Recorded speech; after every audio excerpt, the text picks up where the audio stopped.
दोस्तों, हमारी ज़िंदगी में कई बार ऐसा होता है कि बिना सोचे समझे हम कदम उठा देते हैं। किसी के कहने पे हम काम करना शुरू कर देते हैं। हम समझते नहीं हैं कि उसके बैकग्राउंड में क्या चल रहा है, क्या हमको कहीं खतरा तो नहीं होने वाला है, हमको कोई परेशानी तो नहीं होने वाली है। एक बार की बात है कि जंगल में एक शेर रहता था। उसने लोमड़ी को अपना एडवाइजर बनाया हुआ था, अपना सलाहकार के तौर पे उसने लोमड़ी को रखा हुआ था। लोमड़ी उसके साथ रहती थी। शेर को किसी सलाह की ज़रूरत होती थी तो लोमड़ी से पूछता था, राय लेता था। ऐसी उसकी ज़िंदगी चल रही थी। लोमड़ी भी बहुत चालाक थी, बड़ा सही उसको सलाह देती थी। शेर को हमेशा बेनिफिट होता था, फायदा होता था। और शेर क्या करता था कि जब भी कोई शिकार करता था तो उसको खुद भी खाता था और लोमड़ी के साथ भी शेयर कर रहा था। उनकी ज़िंदगी बहुत ही शानदार तरीके से चल रही थी। धीरे धीरे ऐसी ही ज़िंदगी उनकी चलती रही और वक्त गुजरता गया। धीरे धीरे शेर भी बूढ़ा होता गया।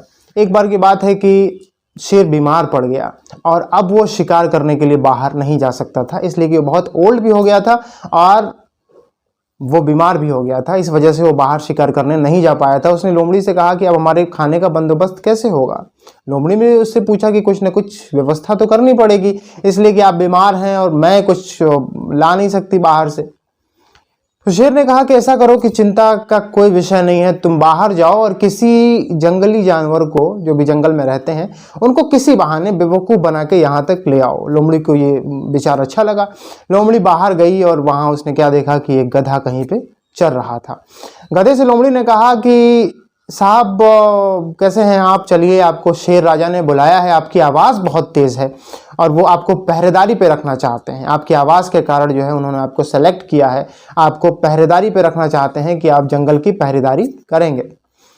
गधा कुछ भी नहीं सोचा, बिना सोचे समझे उसको लगा कि भाई शेर ने बुलाया है, जंगल के राजा ने बुलाया है, उसका प्रोटेक्शन मुझे मिलेगा। बिना सोचे समझे उसने कदम उठा दिया और सीधे वो शेर की गुफा की तरफ आया। शेर की गुफा तक पहुंचना था कि शेर ने उस पर हमला किया और शेर उसको चीर फाड़ के खा गया। साथ लोमड़ी भी उसने भोजन एंजॉय किया, खाना खाया, बड़ा खुश हुए दोनों। लेकिन गधा का सबसे बड़ा नुकसान हुआ, उसकी ज़िंदगी चली गई।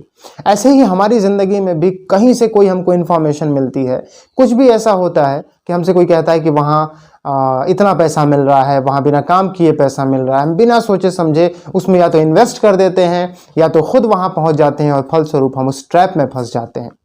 अगर हमको उस ट्रैप में नहीं फंसना है तो हमको सिर्फ एक काम करना होगा कि हमको हर एक कदम उठाने से पहले सोचना होगा, थोड़ा सा रुकना होगा, थोड़ा ध्यान देना होगा कि हम क्या कर रहे हैं।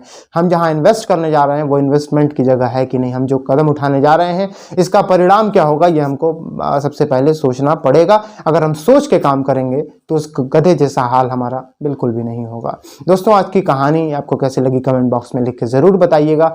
और अगर आप हमारे चैनल पर नए हैं तो प्लीज़ चैनल को सब्सक्राइब कर लीजिएगा। कहानी अच्छी लगे तो दोस्तों के साथ ज़रूर शेयर करें। इस वीडियो को देखने के लिए बहुत बहुत शुक्रिया। Thank you.